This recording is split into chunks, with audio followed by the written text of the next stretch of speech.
Salut les amis, c'est une tradition qui ne s'effiloche pas. Voilà 25 ans, un quart de siècle qu'ici à Auton, petit village en Ardennes belge, on vibre chaque fin août au rythme des montgolfières. C'est les Autolfiades, édition 2025. Derrière moi, plus de 40 montgolfières vont s'élancer dans quelques instants. On va vous montrer tout cela en images avec des milliers de couleurs. À mes côtés, j'ai l'organisateur Vincent, salut.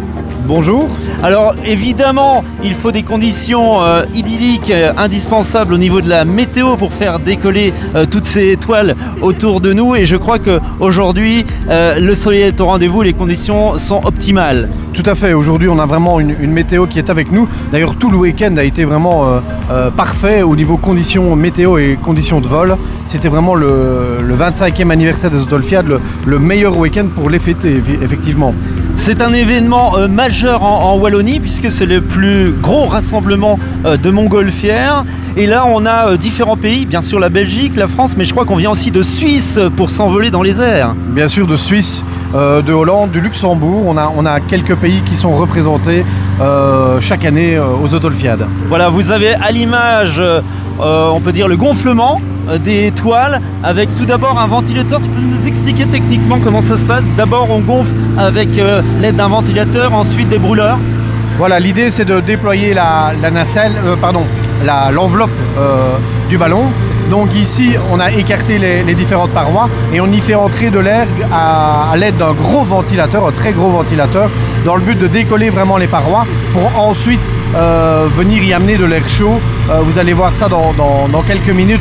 Les brûleurs vont se mettre en route et vont apporter l'air chaud à cette montgolfière dans le but de l'élever. Les montgolfières s'élèvent avec les lois tout simplement de la physique, hein, c'est les lois d'Archimède, puisque l'air chaud monte. Donc on attend que dans l'atmosphère il fasse un tout petit peu plus frais et ensuite les brûleurs jouent le jeu et on s'élève tout simplement. C'est un peu ça le principe. Exactement, c'est vraiment la différence entre l'air à l'intérieur de l'enveloppe et l'air à l'extérieur. L'intérieur de l'enveloppe doit être plus chaude que l'extérieur. C'est pour ça qu'on vole à cette période de l'année à plus ou moins 6h30 le matin et 18h30 le soir, là où la température et les vents sont les plus calmes et les plus propices au décollage. Comment les pilotes arrivent à diriger leur montgolfière quand on sait qu'il n'y a pas de gouvernail à l'intérieur de la nacelle? Donc là, il y a vraiment un briefing météo qui est fait avant le vol pour évidemment contrôler toutes les conditions, qu'elles soient parfaites pour pouvoir voler. Et alors, évidemment, il y a la direction du vent. Donc selon la hauteur à laquelle se trouve le ballon, on a des vents d'une certaine direction. Et c'est avec ces vents-là qu'on arrive à diriger ce ballon. Pour être pilote, il faut passer un brevet. On ne dirige pas comme ça une montgolfière sans avoir passé des stages très rigoureux pour devenir ensuite pilote chevronné et prendre des passagers, parce que là il y en a qui vont vivre leur premier baptême de l'air. Exactement, oui, c'est tout un brevet, toute une formation adéquate qu'ils doivent passer. Il y a différentes heures de vol qui doivent être respectées, évidemment des visites médicales. C'est vraiment tout un protocole et toute une procédure à suivre très stricte et très réglementée par les autorités. C'est impressionnant, hein, la dimension de ces deux ballons qu'on a derrière nous. Ça fait à peu près combien de mètres de haut là?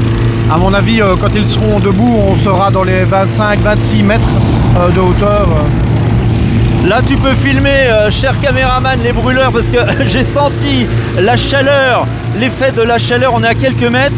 C'est une puissance inouïe là, les brûleurs, hein. Oui, c'est vraiment très très impressionnant et alors c'est très calculé pour évidemment éviter de brûler l'enveloppe et alors de vraiment mettre la bonne température à l'intérieur de l'enveloppe.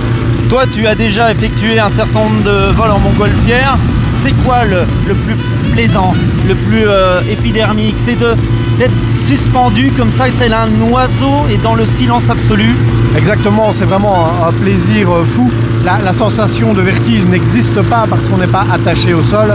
C'est vraiment très très planant et en dehors du coup de brûleur de temps en temps quand on est en vol pour pouvoir maintenir sa hauteur et évidemment la chaleur à l'intérieur de l'enveloppe, c'est vraiment un plaisir de très très planant, si je peux l'exprimer comme ça. C'est vraiment très agréable. Merci Vincent de toutes ces explications. En tous les cas, Là, on va vous faire vivre ce spectacle aérien, les premiers envols de ces montgolfières pour ces Autolfiades 2025. On se retrouvera évidemment l'année prochaine en 2026, c'est toujours fin août ici à Auton. Exactement, c'est le 4e week-end du mois d'août. Donc l'année prochaine, on va tomber, je pense, de mémoire 21, 22, 23, quelque chose comme ça. Et je vous donne déjà rendez-vous à tous et à toutes sur le site ici de l'Auneux, dans le village de Auton. Restez avec nous, vous allez maintenant en prendre plein les yeux.